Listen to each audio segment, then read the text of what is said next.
Zach back here with another episode of Clutch Crew Sports. As you can see on YouTube, my bio screen has been updated after my latest Jeopardy win. You guys can catch that in the last episode that we put up. I, of course, won that Sports Jeopardy game, and now I'm celebrating it. I crowned myself at the end of the game. I've got Connor's trophy here. I'm pointing to it in my picture. Things are looking good. This is going to be another great, awesome top 10 video. This will be our second top 10 episode, and I'm looking forward to continuing my success with my list. Now, let me introduce you to the rest of the crew.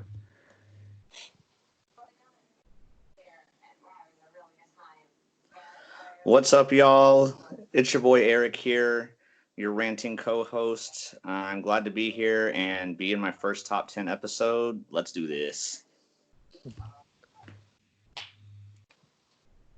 What's going on, everybody? I'm Connor. You know me as the co-host with the most, and I'm not dying of coronavirus, but I am dying from pollen allergies. Ooh. What's up, guys? It's Nate here. This week I got a little bit easier job. Not pressing the buttons and answering questions. I get to talk about some top tens here, so that'll be a little bit more.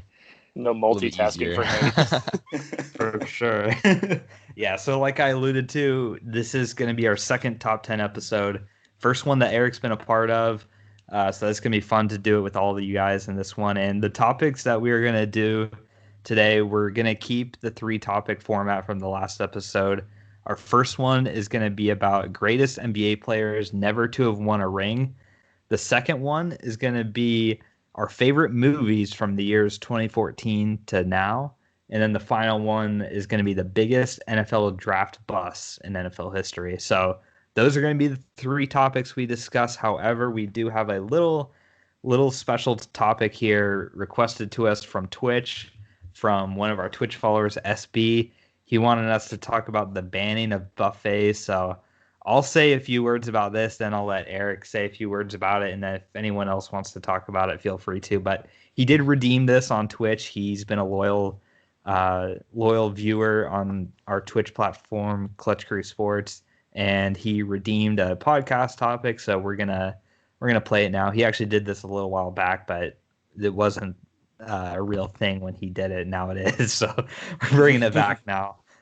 So yeah, the banning of buffets, guys. I mean, it's just another thing about everything that's being banned or shut down or temporarily closed or whatnot.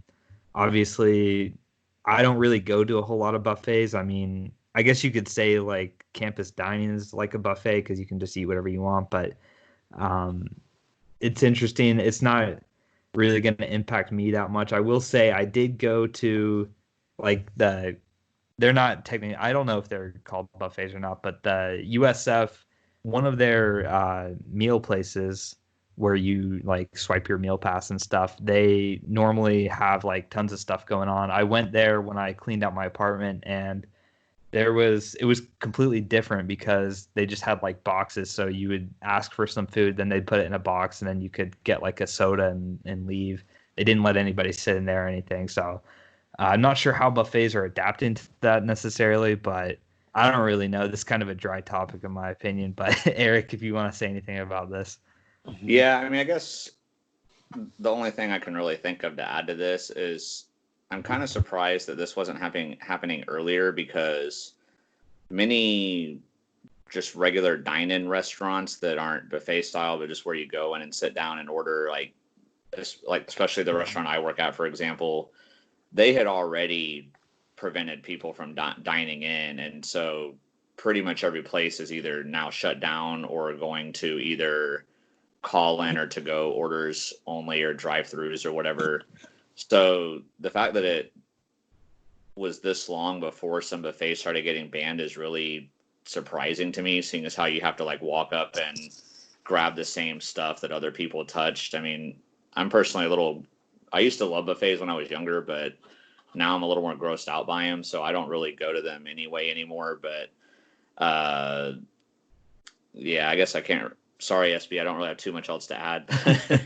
But you did call that this was going to happen, so I'll give him the credit where the credit is due there. And SB is your favorite Western guy here. I'm out.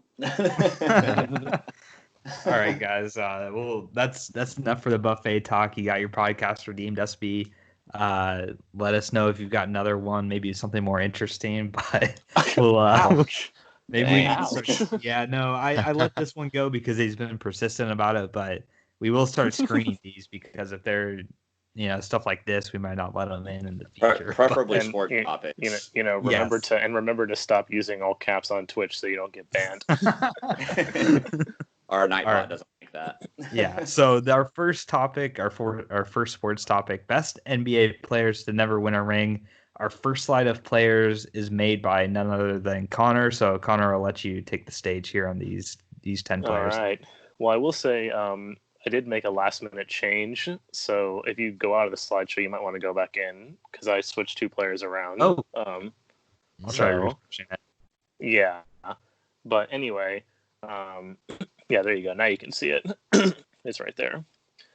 But yeah, so best NBA players to never win a ring. For number 1, it was like, honestly, I will say that between Karl Malone and Elgin Baylor, for me, it's pretty much a virtual tie. I couldn't really decide who deserved it more between Karl Malone and Elgin Baylor. I mean, if you look at their stats, Malone, I think Elgin Baylor, he does better in the points per game, assists per game, rebounds per game, but obviously Karl Malone has the all-time stats. I mean, he's second all-time in points scored. I think he's about 3,000 rebounds ahead of Elgin Baylor. And I think also one of the other things that I equate Karl Malone to being better, I know Elgin Baylor went to a lot more finals, but I think the era of competition when Karl Malone was playing was a lot better, whereas when Elgin Baylor was playing, it was pretty much just the Celtics and nobody else. I mean, the Lakers were able to cruise through the Western Conference with Baylor and Jerry West on the team. So I think the level of competition, also Karl Malone was the NBA MVP twice, and Elgin Baylor never won the MVP. Also, in part due to the Celtics, why he could never win a ring, because they could never get past the Celtics. But I decided I would put Karl Malone first and then Elgin Baylor second, but like I said, it's pretty much a dead heat. You could go either way with that one. I put Charles Barkley at number 3. I mean, he's an 11-time All-Star.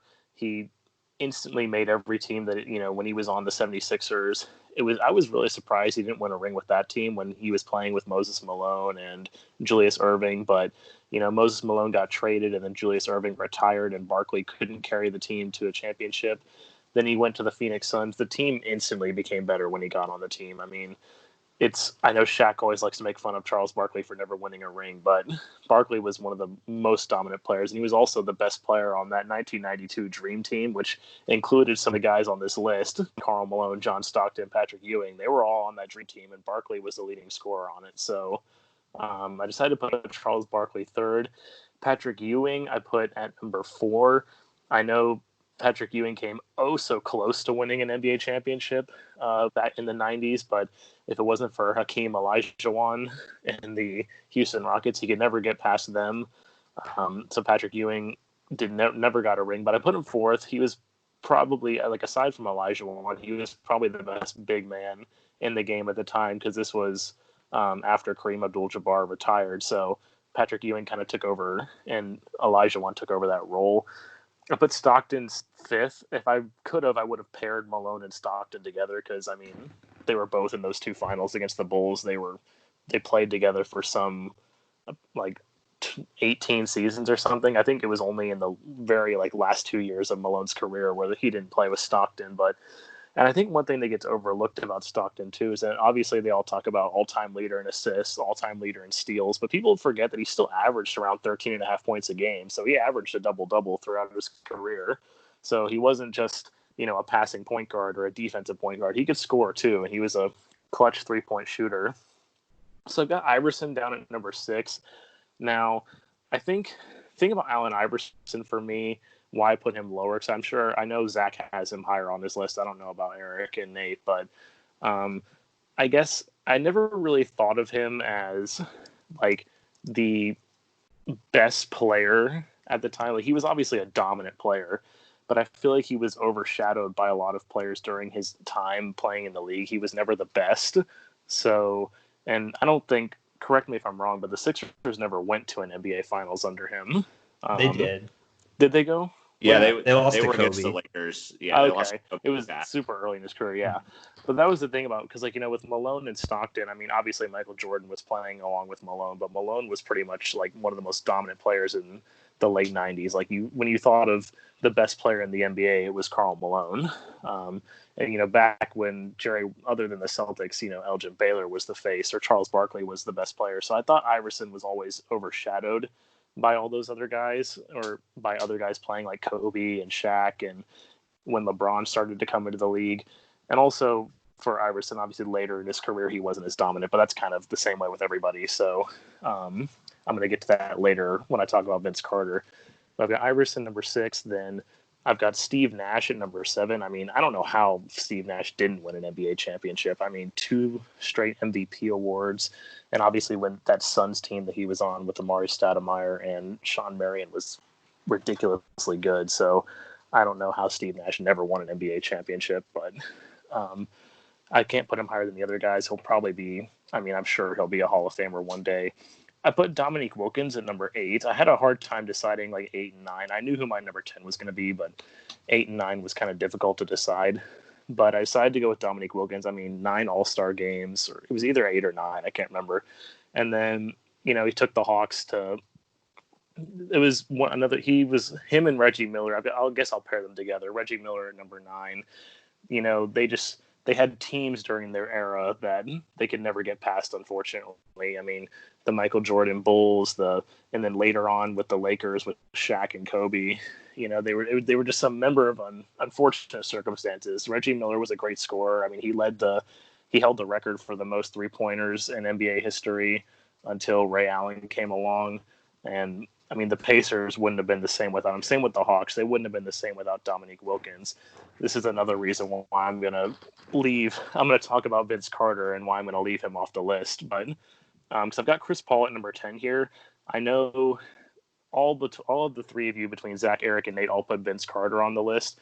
The reason why I didn't put Vince Carter on the list is that other than his days with the Raptors, I never felt like he was really that dominant of a player.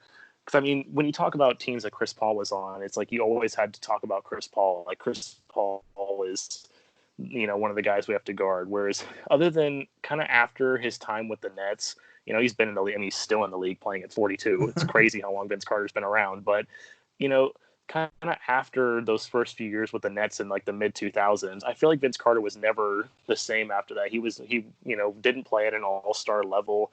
He just didn't keep it up for as long. Whereas Chris Paul, even at age 34, I know Eric wasn't, too happy with him coming to the Thunder, but Chris Paul's one of the reasons why the Thunder were having the success that they were having. So I think that just the fact that Chris Paul was able to keep it up longer than Vince Carter was. Certainly when Vince Carter was in Toronto and those years with the Nets, he was great. But, those years when he played with the Magic and then, moving around from team to team, he just wasn't the same player. So I decided to put Chris Paul on the list. And unfortunately, who knows if Chris Paul end up with a ring? Obviously, he's the only player on this list who's still playing. So he's still got a chance. But we'll see. I don't know. Maybe hopefully for his sake, he'll be off the list in the future.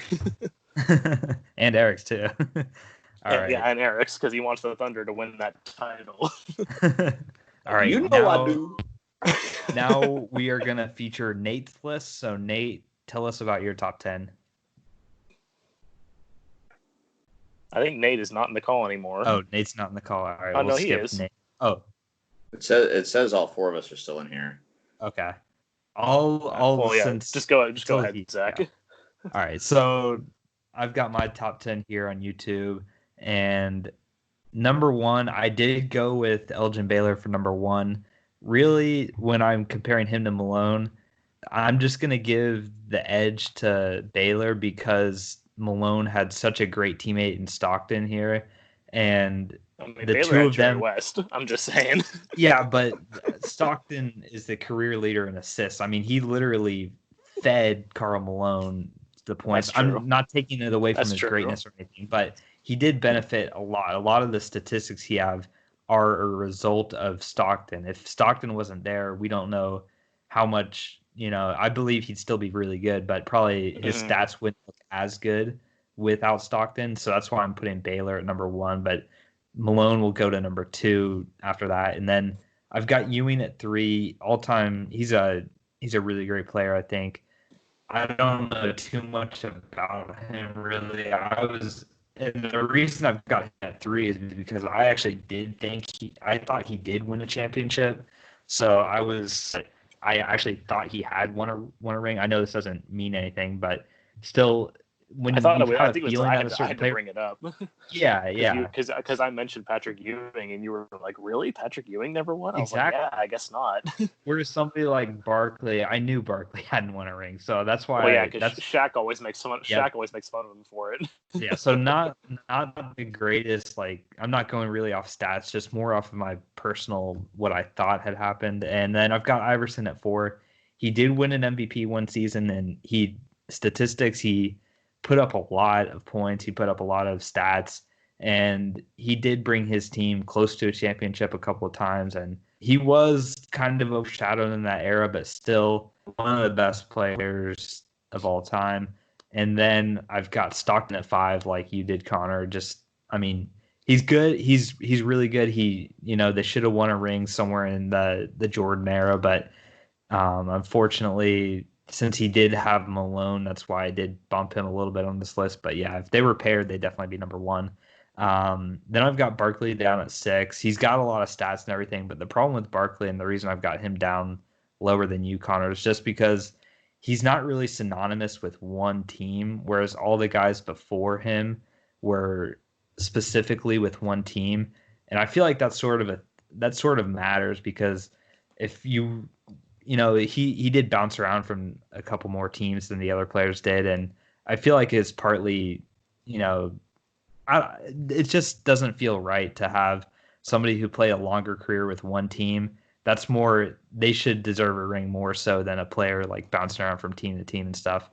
I've got Harden down at 7, and I don't remember all the stats because nobody put Harden up, but it's kind of incredible what he's got actually. So he actually has one MVP, obviously a couple years ago, but he's been in the MVP. He's been like second in the MVP discussion the past couple of seasons. And comparing him to Reggie Miller, 8-5 on their All-Star game appearances, and keep in mind his career is still going too.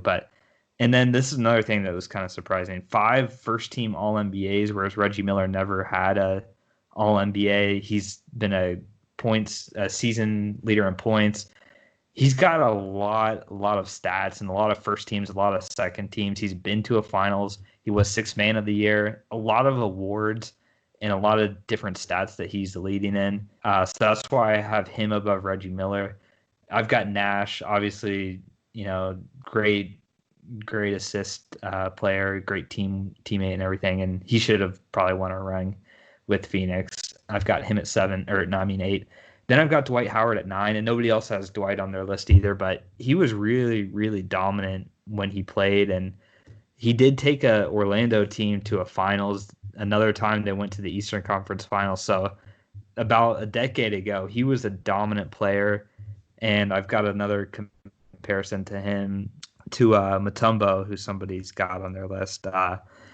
And the defensive player of the years, Howard is losing 4-3, but all defensive first team, Howard is winning 4-3. So that means there was a year when Mutombo won defensive player of the year, but he didn't even make all defensive first team, which I thought that's kind of weird if you don't make the all defensive first team, but win the defensive player of the year.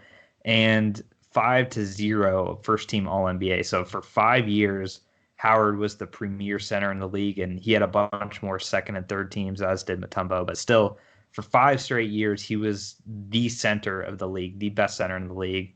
And he could have benefited from some more help, but he still kept his career going. It hasn't been great, but still that stretch was really dominant. And then I've got Carter down at 10th, and really Carter's just a longevity award. The fact that he's played in like 22 straight seasons or something like that and still going. It's crazy. He obviously has bounced around from team to team and everything, but he was really good at one point battling Iverson a long time ago, and the fact that he's still around is why I'm giving him respect to be 10th on this list. Nate, are you with us? Yes. Okay. All right. Try and do Oh, your Nate is list here. back. Yeah. All right, Nate. Yeah, Try had a and little try bit and do of- your list as best you can. All right. So at number one and two, I'm kind of getting consensus here that I've got Karl Malone 1 and Elgin Baylor 2. Kind of go both ways on these, but I'm with Connor here. I gave Malone the benefit of playing in a more competitive era against guys like, Jordan, and it was tougher to play in the 90s than obviously it was in the 50s and 60s. So I gave Malone the edge, but obviously Baylor is still a legend in his own right. And then third, I've got Charles Barkley as well. Pretty much, I mean, he's another one of the really great players of all time. And I mean, for him to not have a ring is pretty surprising to me as well. I mean, we kind of all touched on that one as well. Fourth, I've got Allen Iverson. I put him a little bit higher than the other guys, but I do feel like he's a guy that deserved a ring. Not that anyone else on this list didn't, but like I definitely feel like he's someone that probably could have won a ring on a different situation there. So I put him at fourth. Fifth, I've got Stockton. Same thing. Him and Malone kind of, who knows how good the other would have been if they didn't have each other. But I think obviously going off the stats, he's one of the best point guards of all time, and he definitely deserved to win a ring as well. Number six, I've got Patrick Ewing. Pretty much already touched on this. Like he's just like back in the 90s, like he should have had one. We all thought he won a ring. It's like the that's what like what's that theory where like the Mandela effect or Yeah. something like that. That's what I have with him. Yeah. Like, I came in Yeah. to do my I thought- slides and I saw his picture on Ewan Connors and I was like, that's not right. I could have sworn he had one too. But the one player we all thought had one. yeah. So definitely he's got to be there. Seventh, I got Steve Nash, who, watching him play kind of more at the tail end of his career is when I really like started watching. But, just watching the way he played the point guard position was just so good. And one of the best, like, I think fundamental kind of point guards, like passing guards we've seen. And he definitely, I wish he would have gotten one. They obviously thought he was going to have a shot when he went to the Lakers that year. And that, really bad Sports Illustrated cover. You look back at it with him and Dwight, and then that team just totally like fell apart. Yeah, I remember in the Sports Illustrated for kids that time they were like all wearing superhero outfits, like him with Dwight and Pau Gasol and Meta World Peace and Kobe, and they all thought they were gonna win. Yeah, so he had his chance there, but couldn't make it happen. And then number 8, I've got Dominique Wilkins. It's another guy. I think it's kind of like people kind of forget about him. I feel like when you talk about like modern conversation, like best players, not like he's in like the LeBron and Jordan like best players of all time kind of discussion. He's definitely one of the legends of the game, and some of his highlights, his dunking and all that stuff is just crazy to look back on even nowadays. The stuff he was able to do. So I want to give him some credit and put him at 8th. And then 9th, I put Vince Carter for a similar reason to Zach. Just like he was really great in his prime, and he didn't have like the dominance, I guess. Like he didn't carry a team or anything like that, like some of the other guys did. But just to be able to do, come in and be a solid contributor at least at the very minimum for, however many years. It's got to be like 20 plus years now of being in the NBA. Is that what Zach said? Like 22 straight seasons? I think it's played? 22. I think I could be wrong, but I think it's 22. Hey man, who knows? Maybe Trae Young can bring him a ring with the Hawks. Who knows? That is true. He comes back next funny, year. Connor. That is. Hey, not this year. No. Sorry. No. And then 10th, I got Grant Hill. That's Reggie Miller, bro. Oh shoot! Sorry, yeah. Golly, I mean, that's what I meant. I knew it was Reggie Miller on the slides. I just like looked at it really quick and got confused. But same thing. One of the greatest shooters ever. Like before, like even Ray Allen. Like that's the guy who people thought was the greatest shooter, and then Ray came in, and then Steph's kind of coming in now. But definitely a guy who needs more credit. I went back and forth between him and Chris Paul and Dwight, but I gave the edge to Reggie just because, like, not that it totally makes a difference, but I do think that Chris Paul and Dwight Howard legitimately have a shot to get themselves off this list in the next couple seasons. Oh, okay. Like, Dwight could definitely win one if he stays with the Lakers. He's definitely, like, in the running for one. And then Chris Paul, like, if it's not with the Thunder, he could easily go somewhere else and, you know, for 1 or 2 seasons and link up with, like, LeBron or somebody and get himself a ring. So I think they can get themselves off the list pretty soon. Okay. Possibly. Mm-hmm. We'll go over to Eric now to complete our list. Eric, what else do you have to add to this? And then share your list. The NBA guy. Before I start, I will say, Nate, I really hope you didn't speak Chris Paul teaming up with LeBron into existence. Let's please not let that happen. So Yeah. LeBron to yeah, OKC, Eric. there's not too much else I can add, because I mean, obviously we have a lot of the same guys. My list is actually pretty identical to Nate's, but I put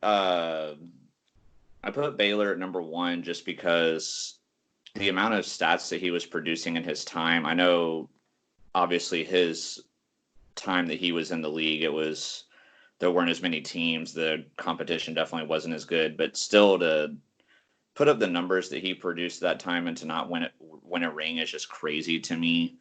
And so that's why I put him at number 1. Those darn Celtics.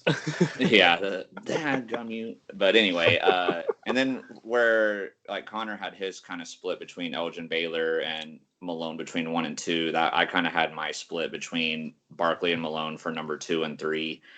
I think both of these guys were very dominant big men of their time, both power forwards, and I really was shocked the year when Barkley won the MVP for the Suns that they did, even though they were going against MJ. I was surprised looking back on that finals run that they were not able to win the championship that year. I thought, like Connor mentioned too, with the good teams he had on the 76ers, it really is crazy. Like for y'all saying like it was Patrick Ewing that y'all thought like didn't have a ring. Like obviously I know Charles doesn't because of Shaq making fun of him all the time, but like if it weren't for that, like you would have thought for sure that Barkley would have had a ring. It's just crazy to me. And then same with Karl Malone and John Stockton as a duo together. The fact that they never won a ring is shocking. And then I put Allen Iverson at 4. Mainly the reason why I put him there was just because I really feel like compared to a lot of these other players on here, he's one of the few that really just did not have that like all-star caliber teammate, or, you know, really, he never had like a good duo or anything. It seemed like he was having to do it all by himself.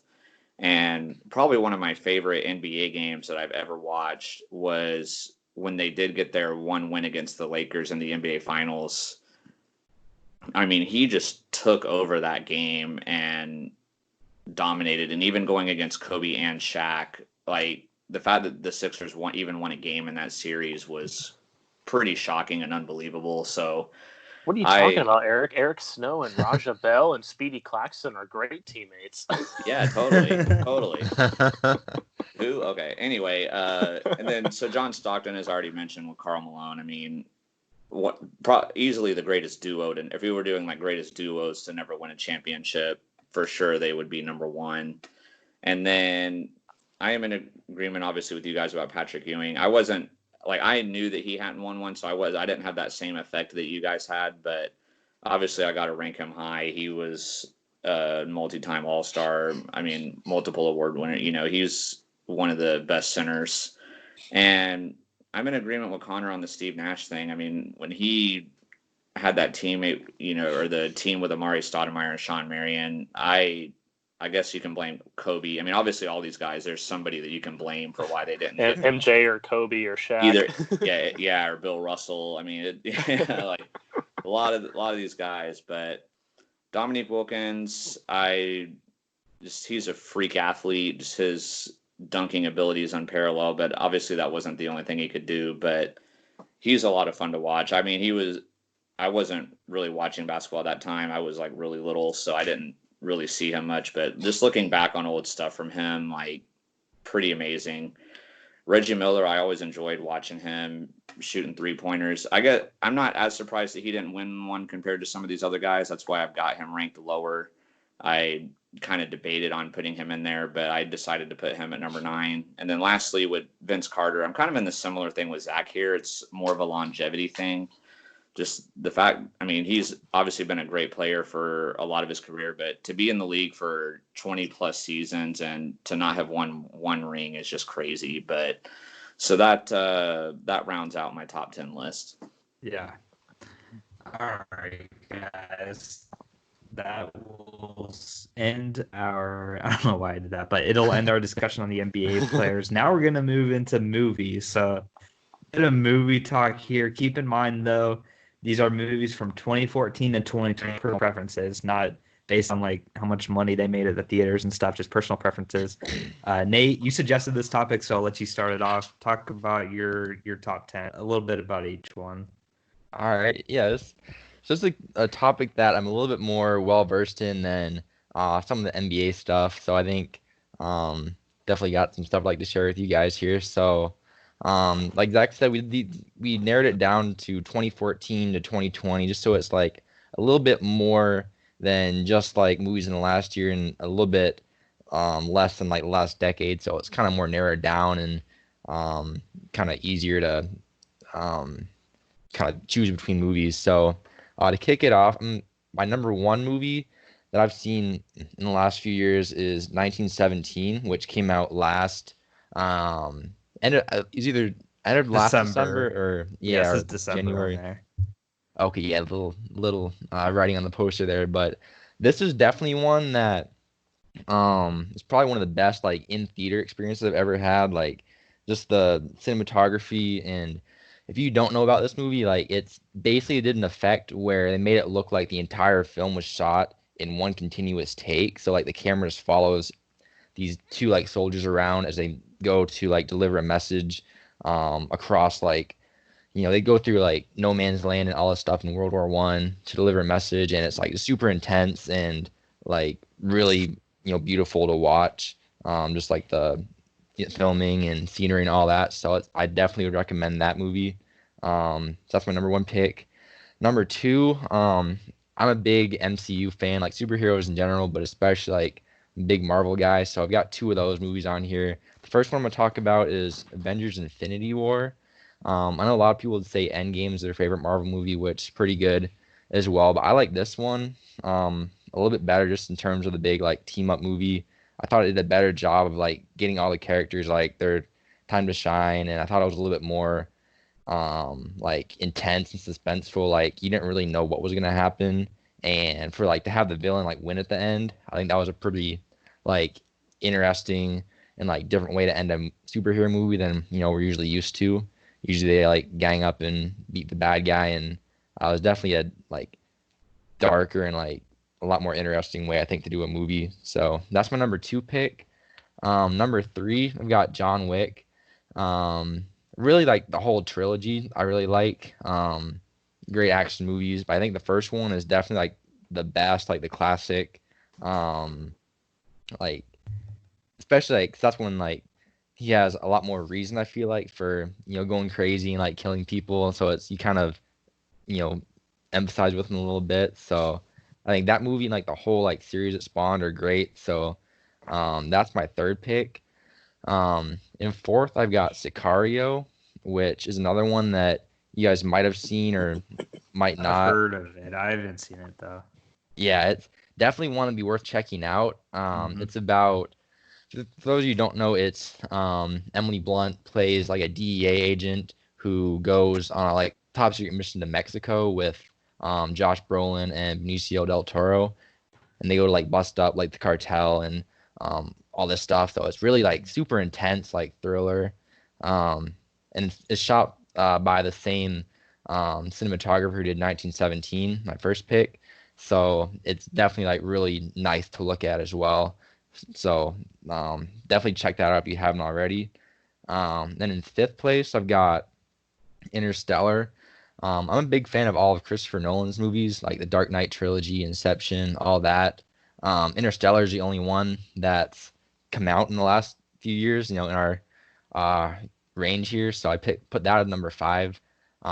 That's a really good one. Like again, it's really cool, like shots, like they're in outer space and really cool to look at, like going to black hole and all this crazy stuff. And the science apparently was done with like NASA, like their input helped kind of put together like the space scenes, and all the math and stuff is supposedly pretty accurate up until the very end. The only reason this movie isn't higher is because like the ending. I won't spoil anything, but I found it to be kind of unsatisfying. But other than that, I thought it was a really good, intense movie that I really enjoyed. And then number 6 is probably gonna be another one that you guys don't know a whole lot about, but it came out last year. The Lighthouse.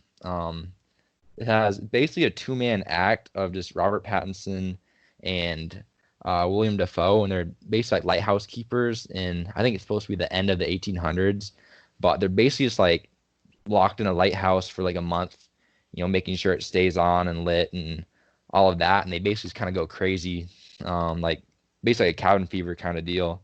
And they just go crazy, and it's kind of like a dark comedy almost, like just some of the stuff they do.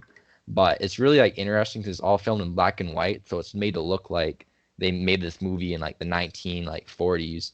Just like the aspect ratio is like a square, and it's black and white and all that. So I thought it was a pretty like interesting way to do a movie, and it was definitely like really intense and suspenseful. It's kind of supposed to be a horror movie. I didn't really think it was scary so much as just like suspenseful, because you really didn't know where this movie was gonna go like at any point. At number 7, I've got my second Marvel movie, which is Thor Ragnarok. That's the third Thor movie, and it definitely like took the character in a different direction, made him a little more like funny and interesting. And I think out of all the Marvel movies, like all the solo ones is by far my favorite. I think it's really rewatchable, and if you haven't seen it, like definitely go check it out, 'cause I think it's one of the best. Definitely like my top 3 for sure. Number 8, I'm going with Logan.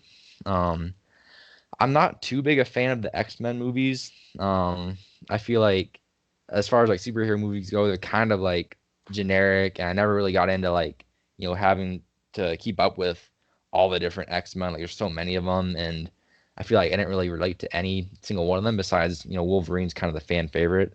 But this was his last movie with Hugh Jackman. They came out a few years ago, and they gave it a rated R rating, so it's really like a pretty intense movie. But I think it's like a perfect send off to the character, and I think Hugh Jackman did a really good job like portraying him and made it really emotional and all that. So if you're a comic book movie fan and you haven't seen this movie, like definitely give it a watch. And then my 9th place is another comic book movie, Spider-Man Into the Spider-Verse, which I think is probably the best Spider-Man movie they've came out with as well. Like definitely like animated, and it's a different take on the character. Like I didn't see it in theaters when it came out because I was worried about, if I would like an animated movie. Like I thought it was gonna be for kids and all that, but it was actually really good. The animation styles are really cool to look at. I think they did a really great job there, and the story, I think, really did a great job of like capturing who Spider-Man is as a character. I think better than any of the like live action ones they've done so far. So definitely a really good one for me. And then at number 10, I had to throw a Star Wars movie in there. Rogue One, I thought was a really cool idea. I think it's definitely by far the best thing that Disney's done since they bought the Star Wars franchise. Like I haven't been a big fan of any of their like sequel movies or any of that, but I thought Rogue One was cool because it went in a different direction. Like it wasn't all just about like Jedis and all that stuff. It had like some new characters from the Rebellion, and kind of like took some old like the classic movies, like that kind of environment, and made it new, which I thought was really nice. And the scene with Darth Vader at the end kind of put this in my top 10 for sure, because that's just an epic scene. So yeah, that's my list. Definitely check those out if you haven't already. I think you'll probably like them. All right, guys. There's Nate's top 10 list. Definitely, you made some good pitches on some of these movies, man. Some of these I want to rewatch Interstellar now. Or I want to watch 1917. Haven't seen that at the Lighthouse, and yeah, and I'm a fan of this list, Nate. I gotta say, good job, man. Yeah, I was about to say I agree 100%. Yeah, very good. All right, now Connor, it's your turn. Tell us about your top 10. Alrighty, so my top 10, there are a few movies on here that are similar to Nate, but there are quite a few different ones. So I know for me, I decided I was going to stick with one per franchise because I could have done like multiple MCU movies, but I decided just to stick with one. So, but I did. Well, I do really like Logan. My favorite movie from the X-Men universe is definitely Deadpool. I mean, I don't think I've ever laughed harder at a movie than when I watched Deadpool. I mean, I think it was definitely because I think Deadpool 2 is good too. I should have said good as well, but the first movie, it was just so unexpected. Like, you didn't know what was going to happen in that movie. You didn't know like what direction they were going to take because we had been waiting so long for a Deadpool movie, and then they came out with that, and it was just like uber hilarious, and the action was great, and I still laugh at it to this day when I watch it. So I definitely had to put that number one. And then I'm in agreement with Nate that I do like Infinity War better than Endgame because I remember when Endgame came out, I was like, okay, we'll see how this goes, and by the end of it, I was like, my dad asked me, he's like, "How'd you like it?" I was like, "Oh, it was good, but I still liked Infinity War better." I think, but there's definitely differences between them. I mean, whereas Endgame was a lot more about storytelling, Infinity War was more about the action, and I like the action, so I had to go with Infinity War. And also, like Nate said, the villain winning at the end. I think that's one of the reasons. Another reason why people think The Empire Strikes Back is like the best Star Wars film because the villain does end up winning at the end. You don't see that very often, so it's pretty unique. Um, then with John Wick, I did have a hard time deciding between the first movie and the second movie, but I decided to go with the first movie because it's the original. But they are very close. I think Eric has, like, I know Eric has one of these, but I don't know if he has the first or second. But the first one I think is still better. So then the first other new movie I have on here is Kingsman: The Secret Service. I put that on there because I remember when my dad asked me if I wanted to watch it, and I was like, what is Kingsman? I have no idea what this is." He's like, "Oh, it's kind of like a gentleman spy sort of thing," and I was like, "Okay, so it's just going to be like some kind of James Bond ripoff or whatever." But I was really surprised when I watched it. It was really good. I mean, it had a good, because I think the difference between is that James Bond is really serious. Like, it's really good action, but it's a very serious film. Whereas this was a lot more lighthearted, and there was a lot of more comedic effort to it, comedic value.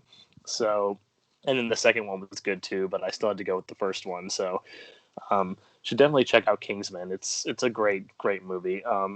Then fifth, I have Bohemian Rhapsody, and it's unfortunate now that this is Bohemian Rhapsody is probably going to spawn a lot of really bad movies because the movie about is obviously about Freddie Mercury, his life, and about Queen, but mostly about Freddie Mercury. And some of the things in the movie are a bit over dramatized and not quite true, but it still does a really good job. And Rami Malek does an amazing job playing Freddie Mercury. So that was really good. But like I said, unfortunately, it's probably going to spawn a lot of really bad movies because now everybody's going to want to try and do that. Like, I know Rocket Man came out not too long ago, and like, it was okay, but it definitely wasn't on the level of Bohemian Rhapsody. And I heard someone was trying to make like a David Bowie movie and that it was really bad. So Bohemian Rhapsody is great, but the follow-up movies probably aren't going to be very good. And then same as Nate, I have Spider-Man Into the Spider-Verse, which this was another movie that I wasn't sure about it because I've never been the biggest Spider-Man fan. And I was like, well, I didn't really like I wasn't a big fan of the Amazing Spider-Man films, so I don't know if I want to go and see this. But one of my friends convinced me to go and see it. And it was really cool, taking the perspective of Miles Morales instead of Peter Parker. And just seeing just the way they went with it and making it was just really good. I don't know how else to describe it, but it was really good. I was really surprised. Then I went with Detective Pikachu. I know my girlfriend and I have been waiting for this film to come out for a long time, and finally, and Ryan Reynolds does a great job being Pikachu. I mean, I really wish I could see like Ryan Reynolds mentioned that there was an uncut, if you took the uncut version of Detective Pikachu, you could probably make an R-rated version of Detective Pikachu with some of the outtakes that Ryan Reynolds has voicing Detective Pikachu. So that was really cool. Then Rogue One, I had to put a Star Wars film in here, but like Nate, I've been less than impressed with all the movies that have been coming out from Disney. But Nate was right about that Rogue One was kind of something different and it went in a different direction. I do think they went a little bit overboard using the CGI to try and bring back some of these old characters and whatnot, but it was still definitely the best out of all the Disney Star Wars movies. Then I went with Fantastic Beasts and Where to Find Them at number 9. I didn't see this when it came out, but I was introduced to it later, and now I'm really waiting for the third one to come out next year because I saw the most recent one that came out too. But like a theme going here, it was the original, so it's the one I got to stick with over any of the other ones. And then finally, this is probably an unpopular opinion, but I really liked Cars 3. I know a lot of people who are Pixar fans really didn't like it. I mean, they've been disappointed with the Cars series since the first one came out because obviously the second one was just terrible because they tried to focus on Mater, which wasn't really a good idea. But I like how they go back to Lightning McQueen in this movie, and it's a nice movie. I mean, I wanted to put a Pixar film on here, so I went with Cars 3 at number 10, but it's definitely number 10 for a reason.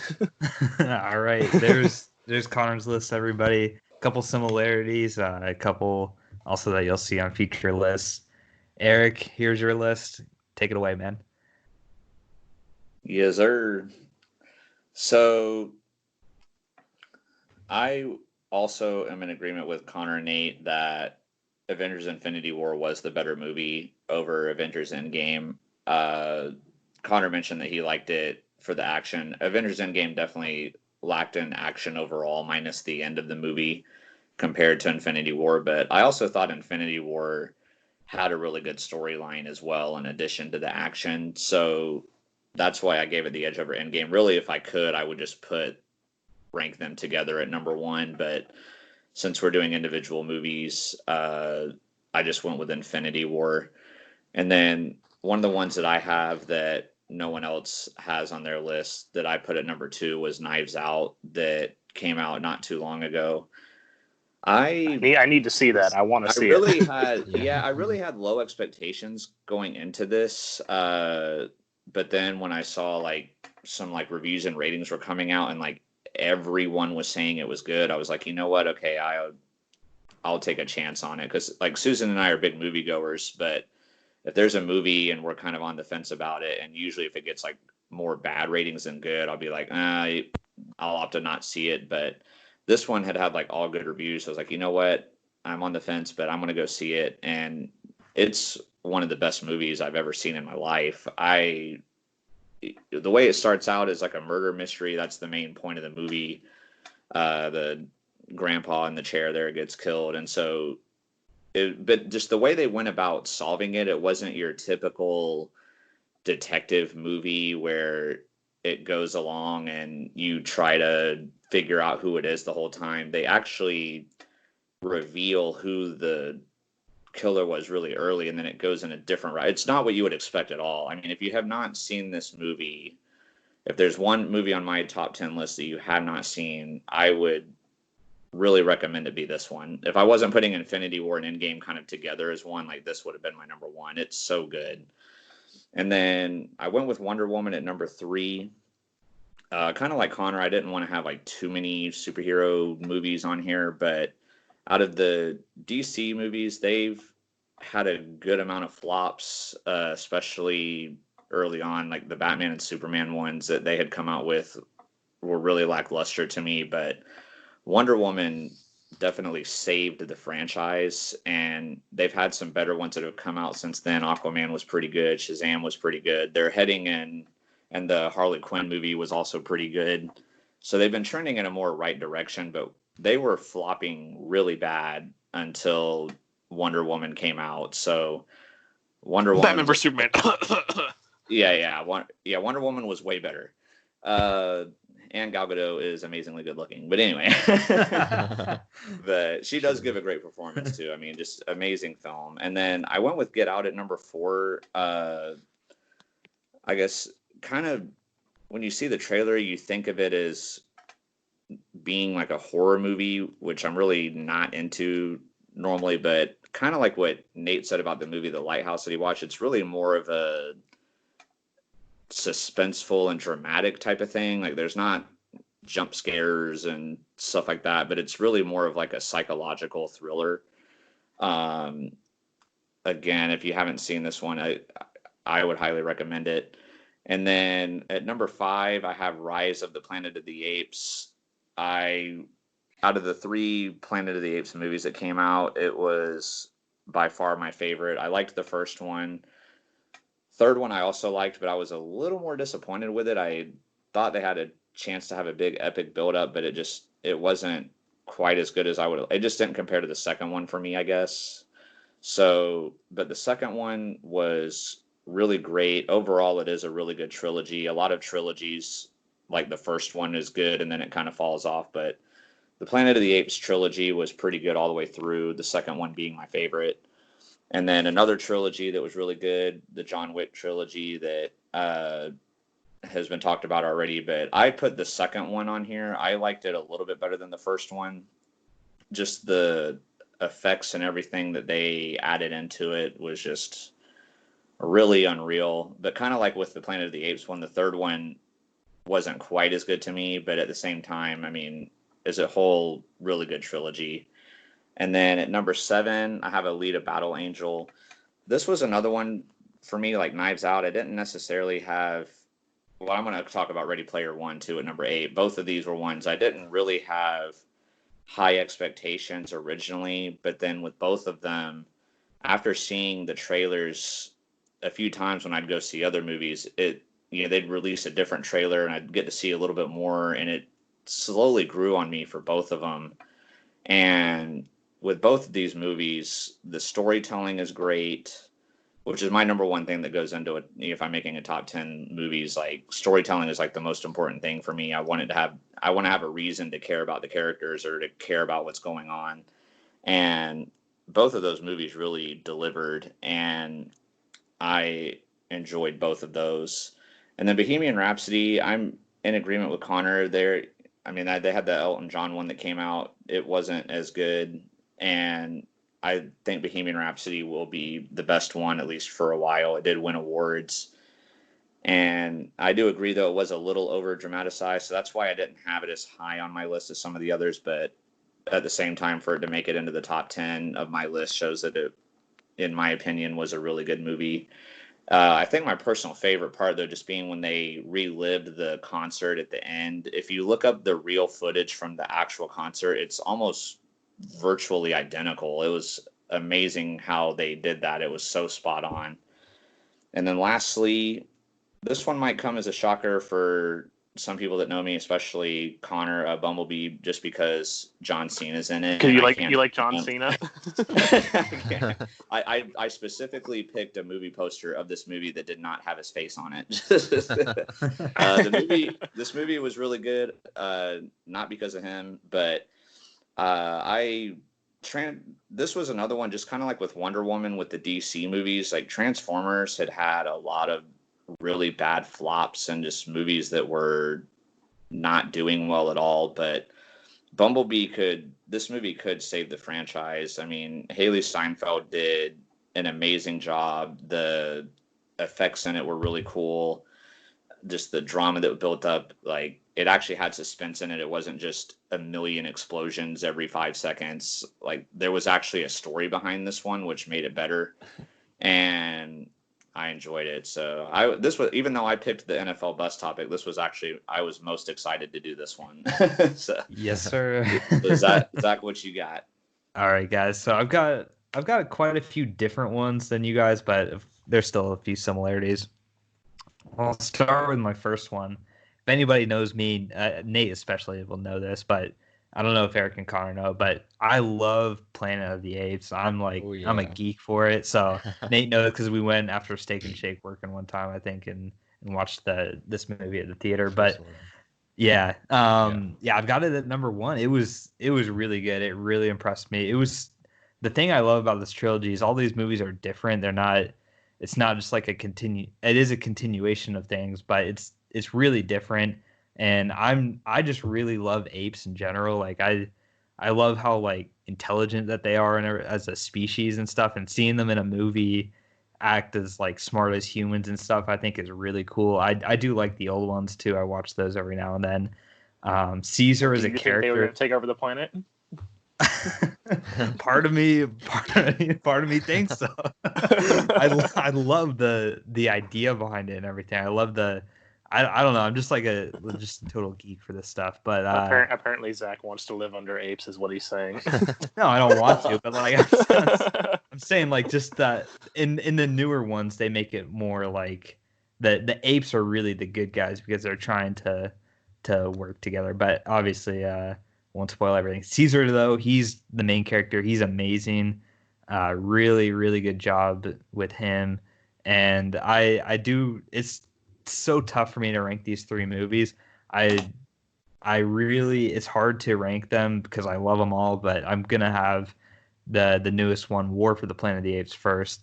And then at number 2, I've got Maze Runner, which nobody had, but I thought it was a really good movie, and I'm probably biased because I did read the books for it, so I was aware of everything, and it was really good books. The movie didn't live up to the books, obviously, the franchise, but the first one was the best. I thought it was, honestly, it's probably my favorite of like the genre with like the I don't know, the messed up government that's like controlling everything and like Hunger Games stuff. Hunger Games that there's Divergent, you know, those sort of things.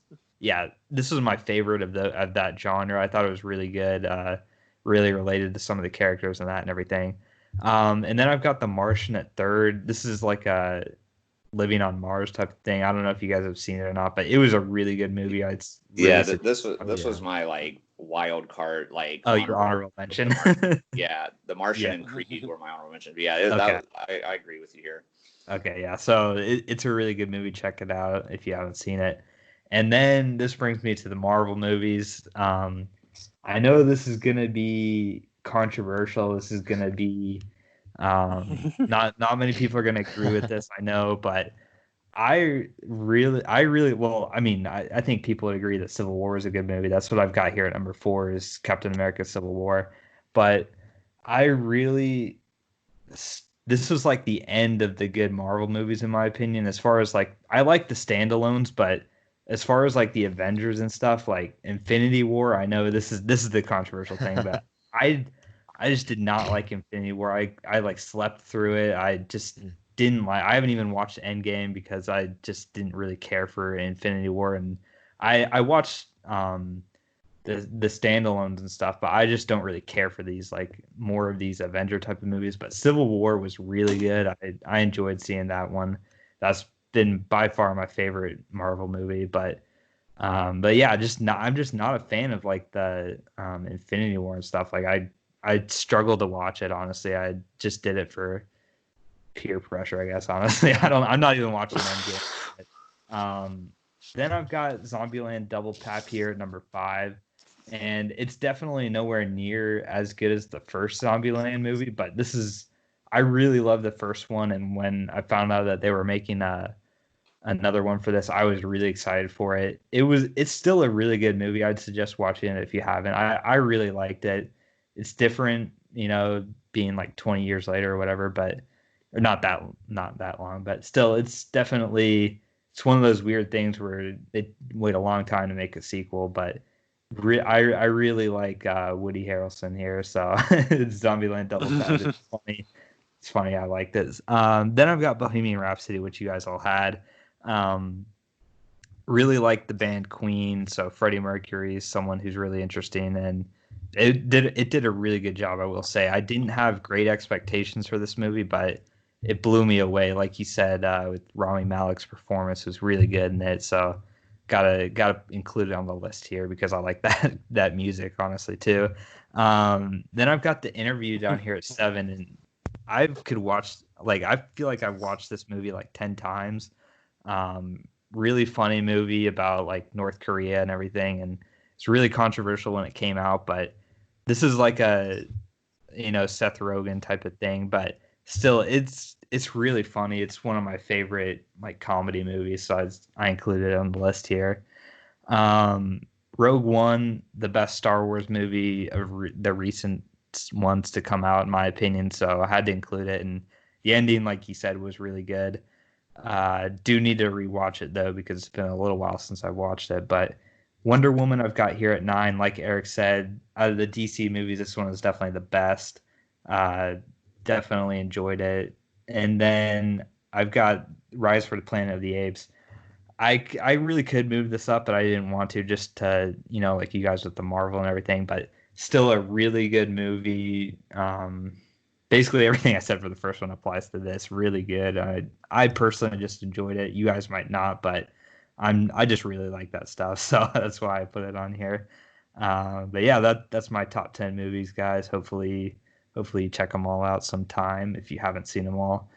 Now we'll move on to the next category, the final one. So this one is NFL draft bust. So Eric, start us off with your first list here. Yeah. Also, if anybody watches this on YouTube, please, in addition just to the list of players, rank our 4 slideshows from first to fourth, and hopefully you'll like my pictures. Eric's going for number 1 on this one. I tried to, since these guys all have like failed NFL careers, I tried to find great pictures to accentuate that. But so I went with Ryan Leaf at number 1. Obviously, he's known for being in the same draft as Peyton Manning, being selected right after him. And there were actually a lot of people coming out of college that thought he was going to be better than Peyton Manning. And of course, with Peyton Manning being a Vol, obviously I didn't believe that. I had that Vols bias there, but Jeez, Eric, how wrong could you be? Yeah. But obviously my senses were definitely right on this. It was a tough one for me between putting him or Jamarcus Russell at number 1, but I chose Ryan Leaf just because he was just known for being such a terrible person in the locker room and had, controversial issues with reporters and then having terrible stats on the field. He was just a bust all the way around, and that's why I put him at number 1. But not too far behind was Jamarcus Russell at number 2. He was one, though, that I wasn't really that excited about when he came out. I mean, I remember when he got drafted, they're like, oh, he can throw a football 90 yards and all that. But, that doesn't necessarily mean you're going to be a good quarterback. You can have all the arm strength in the world, but if you can't read a defense, then it's not going to matter. And I wasn't as excited about him. So I was glad my Jags didn't end up getting him. I'm glad the Raiders took him at number 1. Number 3, I took Kajana Carter, who's arguably one of the biggest running back draft busts of all time. He did have an injury-riddled career, which was a lot of the problem. I know he tore his ACL really early in his career, but he just was never able to recover from that. And, when you get taken number 1 overall, there's a lot of high expectations, and he obviously didn't live up to them. Brian Bosworth, the steroid freak. I got this goofy picture of him with his helmet on backwards on his head, doing an interview or something there. But I tried to not have so many quarterbacks on here. I have a few, obviously, but I don't want to go like quarterback heavy. So I was looking at biggest busts at some other positions, and he's arguably one of the biggest linebacker busts of all time. Just never amounted to anything really. And then I want to say got run over by Bo Jackson. Yeah, Bo Jackson. There was a picture of him like on the ground after Bo torched him, but he was like way in the corner, and I almost used that picture, but you wouldn't have really known who it was by looking at it. So I opted not to use that picture. I used this one instead. But at number 5, I was surprised that I don't remember seeing him on any of y'all's list, but I was surprised that none of y'all had Johnny Manziel on there. He was another one too that I remember when he was coming out of college. The Jaguars had the number 3 pick, and a lot of people really wanted him, and people were really mad when we took Blake Bortles instead. Not that that really worked out a whole lot better, but at least he had a playoff run. At least he had a playoff run with our team, whereas Johnny Manziel just busted so bad and was known for his partying and just seemed like getting he didn't arrested. care. Yeah, just a bunch of stupid stuff, and I don't know. I was so glad we didn't get him. That he was Blake Bortles may have sucked too, but at least he wasn't a headache in the locker room and stuff. And then kind of another quarterback bust here. Last quarterback on my list, Akili Smith. Obviously, as you could tell with Kajana Carter too, like the Bengals have had some really bad draft picks in their time, and he was just another one where it was just a total flop. Ohio teams don't know how to draft. Yeah, I have 2 for Cleveland on here too. But then at number 7, I have a offensive lineman for the Packers here, Tony Mandarich. A lot of people may not be as familiar with him, but he's arguably the biggest offensive lineman bust of all time. And I picked him because I can't remember the list of names, but he was drafted either number 3 or number 4 overall. And I read on the list of the people from his draft, and the rest of the top 5 players that were picked out of the top 5, the other 4 besides him are all in the Hall of Fame now. They all had Hall of Fame careers, and he was obviously nowhere close to that. So seeing that the Packers whiffed on a bust when there was all this other Hall of Fame talent out there, I had to put him on here. I will give the Packers some credit, though, because they are typically known for having good drafts and keeping most of their draft picks, but this was one of their fails for sure. And then at number 8, I've got Charles Rogers dropping a pass. He had a lot of hype from him coming out of college, and but obviously he didn't turn out to be anything. The Lions are another team that's had a history of bad draft picks. So it is. I found out though that he died last year. I was sad to hear that. He was pretty young and died of liver failure. So I do feel bad for that about him. But he did have a terrible career though. And then number 9, Trent Richardson. He was selected in the top 5 by the Browns. He had a terrible career. There's a lot of footage if you look at film on him where the offensive line would open up a huge hole and he would run the other way into the defense. I mean, just really bad. I mean, these would be like, Mitch Trubisky at running back. Yeah. I mean, it's just crazy. Like Zach and Connor, like, and mine's grandma could have run through these holes, you know? I mean, it just, just unreal. Some of the stuff he didn't see. It's like, how do you not see that? But I have him a little bit lower just because, at least for the Browns' sake, because they were at least able to finagle a first-round pick out of the Colts for him, which I don't know what the Colts saw in him that they thought they were going to be able to do. But yeah, other than his like rookie year, he had a terrible career. And then the last one I picked, I don't think anybody else had him, but was Vernon Gholston. He's one of the few first-round picks out of defensive end, like that are labeled pass rushers to never register a sack. So, Ouch. you know, when you're being picked in the first round as a edge rusher, that's your job. And he literally never got one in his career. So I had to put him on the list. So, yeah, that is unfortunate. So I got that picture of him whiffing on tackling LaShawn McCoy there. So, not even a half sack. Yeah. No, I don't know. He probably didn't got a tackle. He might have gotten a half be a sack. tackle. That I don't know, but he never registered a whole sack. That I do know for sure. Pretty bad. All right. Okay, Nate, tell us about your top 10s. All right. So to start it off, I know like Jamarcus Russell and Ryan Leaf are pretty much 1 and 2 on anybody's list here, but I went with Jamarcus Russell number 1 just because the Raiders had a number 1 pick in that draft, which meant they could have picked anybody they wanted. They picked Russell over guys like Adrian Peterson, Calvin Johnson, Patrick Willis. So like just looking back, that makes the pick so much worse because they could have done whatever they wanted with it. Whereas I'm sure the Chargers wanted Leaf, but the Colts had already taken Peyton Manning number 1, so they're like, all right, I guess he's the second best option, so we'll go with him. But either way, they both had terrible NFL careers. Russell and Leaf too, they both had off the field stuff. They just did not, were not committed to the game, and they just totally flopped.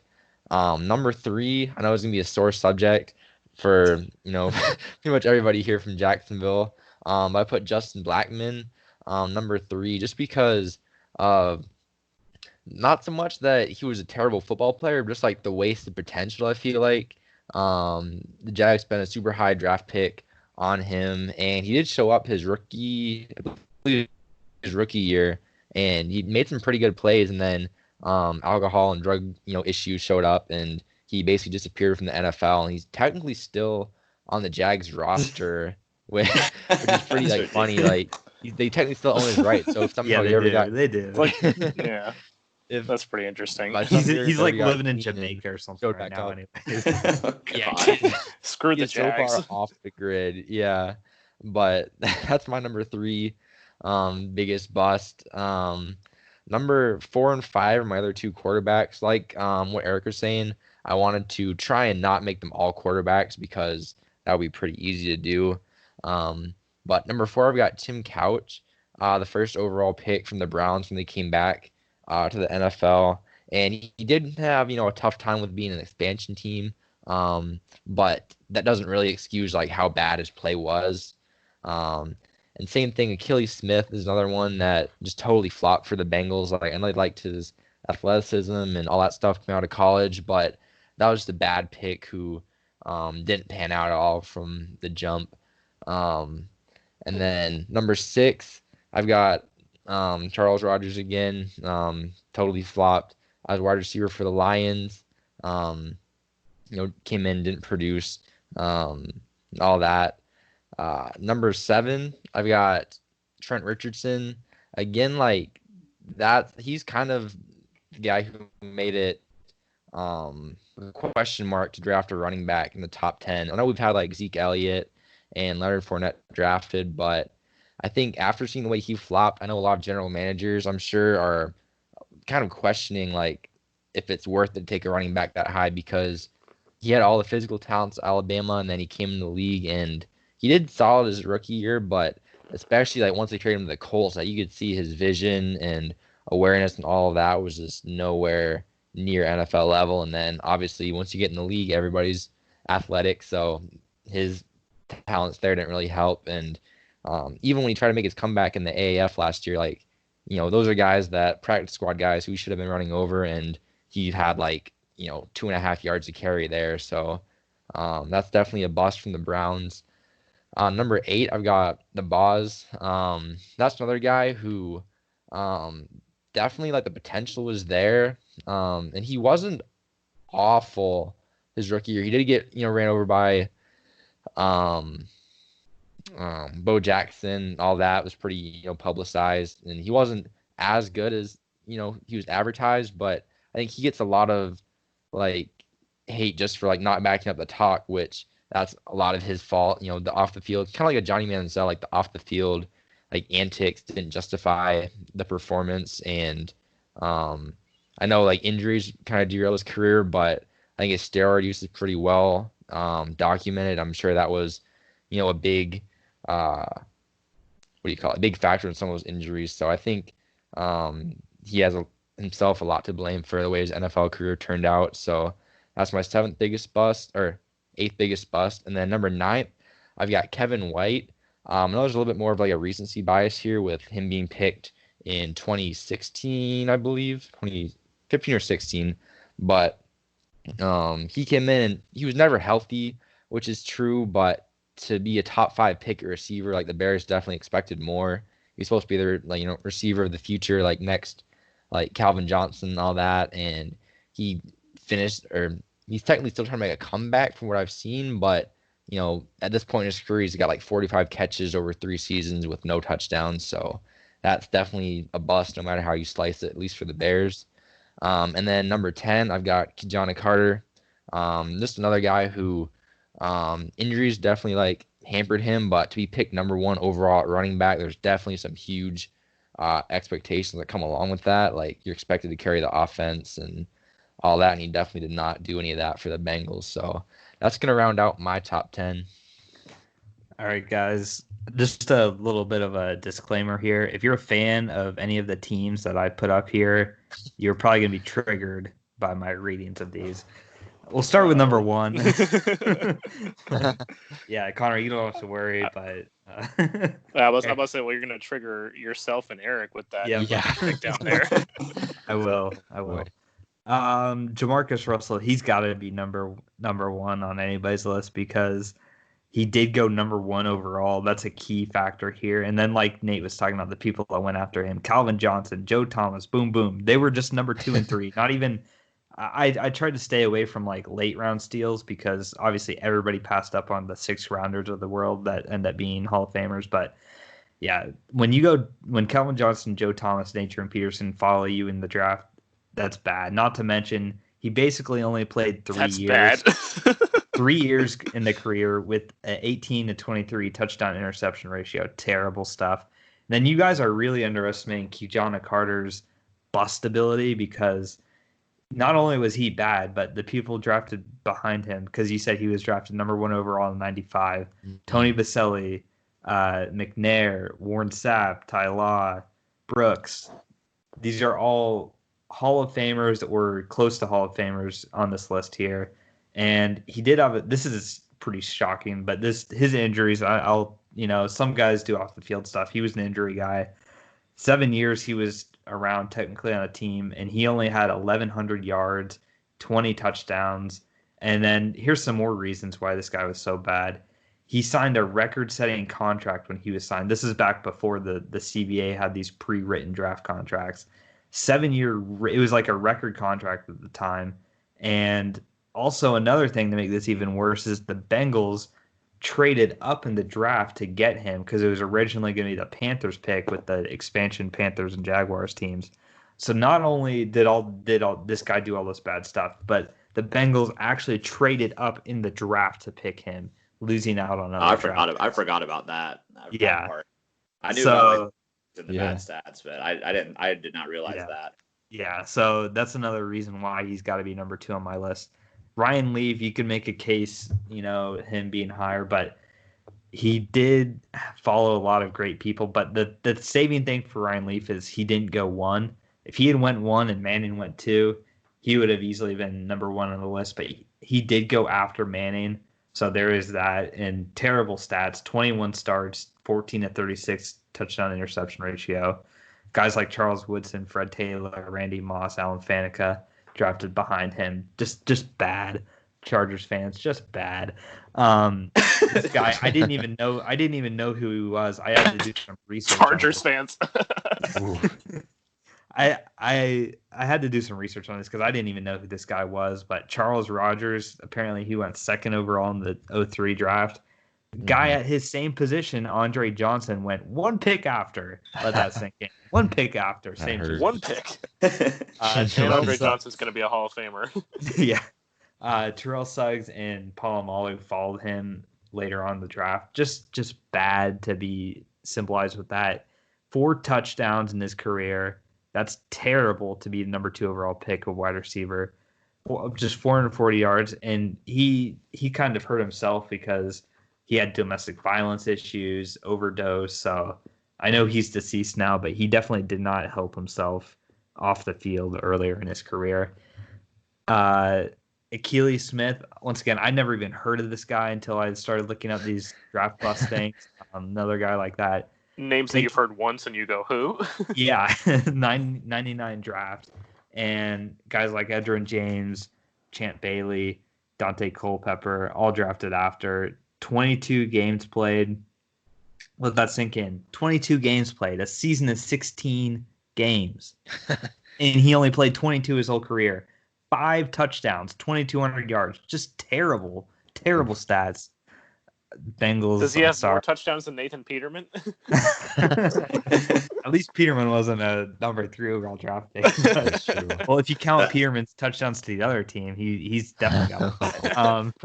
Zach, are you player of the week? Zach, are you the ranting host this episode? I don't know. I'm just getting tired of He's going in on these guys. Zach is going off tonight. Yeah.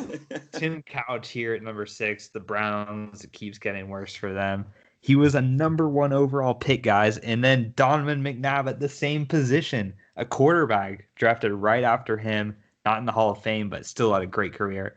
Just terrible. He did have a little bit longer career, which is why I bumped him a little bit down this list. But the guys picked after him, similar to that 99 draft, just bad. It's really bad.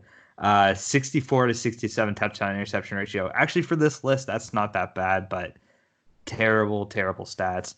David Carr at 7. I know he wasn't helped out with his team and everything, but still, when you go number 1 overall, you have expectations, and he did not meet any expectations in Houston. He did have a little bit of a longer career, mainly as a backup. He played a bunch of seasons where he didn't actually play, but the guys picked after him, Julius Peppers, John Henderson, Dwight Freeney, Albert Hainsworth, Ed Reed, all picked after him.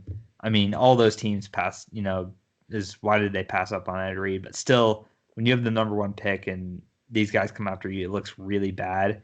And then I'm pretty sure it's a record, but he's been sacked 267 times. I don't know if that's an all-time record, but definitely like a single season. That was a record. You can blame the offensive line, but to me, if you're a quarterback, you got to get the ball. You can't be sacked that many times. Some of that's on you. So bad on you, David Carr. Derek Carr. Bad on you, David. All right.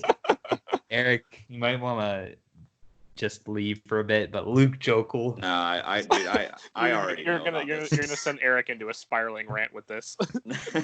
What a joke this guy was. I mean, he came up in Sports Jeopardy, but he was picked number 2 overall in the 2013 draft. And then, guys, the brutal pick, 2 picks after you, same position, Lane Johnson. Oh my God. Can you imagine if Lane Johnson was a Jaguar? God, this guy was so bad. Look at this. DeAndre Hopkins, he went after him in the draft. Travis Frederick, I know he just retired, but still, give me Travis Frederick over 100 Luke Jokels any day of the week. He had injuries, to be fair, but he was so bad. He was cut after 3 years. He played a little bit in Seattle, but when you're a first-round pick and you're cut after 3 years like that, and he just had bad play. Wait, what was that? I was saying, geez, the way you talk about Luke Jokel, you'd think that he would be number 1 on this list. Got some personal bias against him, that's for sure. But yeah, what a joke he was. Everybody, I remember when he was picked, everyone was like, "Oh my God!" Everybody and their grandma would pick Luke Jokel, and good God, now everybody and their grandma wouldn't have picked Luke Jokel. Yeah, for real. Well, and then the other thing about him too was that he kind of looks like Tony Baselli, so everybody's like, "Oh, he's going to be the next Tony Baselli," and no, not quite. Trent Richardson, number 9, another Cleveland Brown on this list. I didn't put Manziel here, Eric, mainly because he was drafted way later in the first round, so it wasn't like he was an immediate pick. So it was more one of those. It was one of those like Paxton Lynch scenarios where it's like, okay, we have expectations, but not first round, not number 1 overall expectations. But Trent, you went number 3 overall in the draft. That's major expectations. And this I just scratch my head every time a team takes a running back in the top 10. But Trent makes it obvious why you would do that. Guys picked after him: Luke Kuechly, Stephon Gilmore, Fletcher Cox. Oh my God. Can you imagine if the Browns had any of those guys? I mean, the impact of those guys. Yeah. Pretty sure picking a running back in the top 5 hasn't worked out since Barry Sanders. Seriously. It's I don't know why teams still do it, but they do. I could rant about Quentin Nelson not being picked instead of what's his face, Saquon with the Giants. I was shaking my head at that. But anyways, Trent Richardson, you're so bad. Your best season, you averaged 3.6 yards per carry. That is atrocious as a running back, let alone as a top running back. There's players out of the league that could probably do better than that, honestly. I feel like Eric was talking about that Zach is ranting, but I think he's just preparing for the roast coming up here. Yeah, a little bit. He's roast prepping. Oh God, They're so bad. if this is just the prepping, I don't even want to know. And another thing too, this guy is so bad that he was traded in year 3. Traded. Somehow they stole a first round pick from the Colts, but my God, that's bad. If you're pick number 3 overall and traded in year 3, that is just, there's a lot of 3s on his jersey. He's not the 3rd best in anything in this world. The 3rd best at sucking. Yeah, he's the 9th best at that. Joey Harrington, another quarterback on this list. I did go kind of quarterback heavy, but out of all the stuff here, he definitely had the most stuff going on. But still, when you're picked number 3 overall, like I said, there's always expectations with these quarterbacks. The people that went after him, Ed Reed, Hainsworth, Freeney, Henderson, just household names. 56% completion percentage for his career. That's really bad. 79 to 85 touchdown to interception ratio. Once again, we know the Lions have been bad. He's a reason why they've been bad. That's my top 10 draft buzz, guys. Hopefully you enjoyed that. Hopefully you get some laughs. And hopefully if you're a fan of one of these guys on your team here, I think Browns and Lions fans already know that they've had draft busts, so I'm sure they're not too offended. They're ready for it. And honestly, if we extended this to 20, there would be more Jags on this list too. That's for sure. Dude, just with the amount of like wide receiver draft busts the Jaguars have had, I could almost make a top 10 just on that. Eric could almost rant. The Jaguars do not know how to evaluate. I mean, Dave Caldwell redeemed it with Allen Robinson, but most of the Jaguars receivers they've ever drafted have just sucked so bad. I'm like, I don't know what they were thinking, but yeah, I could rant about that. That'll be another day. Matt Jones, anybody? All right, Connor, you gotta follow up my performance. Yeah, well, I mean, most of these have already been talked about for the most part, so I'm not going to spend too much time, except for the last two. The last two are the only two that I have different, but like Zach, I definitely put Jamarcus Russell over Ryan Leaf because of the fact that he went number 1 overall, and I think just like everybody who went after him, not just the early picks, but even later in the draft, that draft was just overall better. So I had to put Jamarcus Russell there number 1, even though he did score like an opening game touchdown against the Steelers one time on like an 80-yard run or something, which was pretty embarrassing. Other than that, he did nothing in his career. Then Ryan Leaf at number 2, yeah, I'm sure that the San Diego Chargers, I mean, can you imagine if the Chargers had Peyton Manning to go with like LaDainian Tomlinson and Antonio Gates and those guys? That would have just been insane. But poor Ryan Leaf and poor San Diego Chargers, now LA Chargers. Then obviously Kajana Smith, his injuries, or is that his last name? Kajana, did I say? He's so bad you don't even know his last name. Yeah. I know. I couldn't remember if it was Smith or Carter. I don't know why I kept thinking Smith, but Kajana Carter, yeah, all the injuries. Tim Couch, the long-suffering Cleveland Browns. Charles Rogers was just horrible for the Detroit Lions, and then Akili Smith. I had heard of Akili Smith. I didn't remember him when I saw the picture. I was like, who is that? But then I saw Zach's little notes and I saw the name. I was like, oh yeah, I remember him. And then Trent Richardson. I mean, I thought he was going to maybe do something with his life when he went over to the Alliance of American Football, but because he had a terrific first game or something like that. But then after that, it was just horrible. So Trent Richardson, obviously a big bust. Brian Bosworth, the only thing he'll ever be remembered for is getting run over by Bo Jackson and, obviously all the steroids. But then the last two guys on my list, so we've got Vince Young I put on this list. Now, he was drafted number 3 overall by the Titans. This was also the same year. I could kind of probably put Matt Leinart on this list too, but there wasn't as much expectation around him. And I think the thing for Vince Young is that he did have a longer career. He did some good things his first couple of years with the Titans, but the way he was hyped coming out of college and just his early time in the league was just horrible. So I had to put Vince Young on the list. And then we talked about this beforehand, at least I talked about it with Zach, with Robert Griffin III. He's obviously still in the league, and he did have one good season under his belt. I remember being in Hilton Head, South Carolina with Zach and Eric and Susan watching that final game of the regular season with the Redskins versus the Cowboys, and Eric and Susan rooting for Dallas and Zach and I rooting for the Redskins, and they needed to win that game to get into the playoffs, and they won the game. And he had a good season, but I think the other thing that makes RG3 such a bust, it's pretty similar to the Ryan Leaf situation, not quite as drastic, but Ryan Leaf, there was Peyton Manning, somehow the Colts are involved again, but yeah, Ryan Leaf with Peyton Manning, and then obviously RG3 with Andrew Luck. We all saw how Andrew Luck turned out.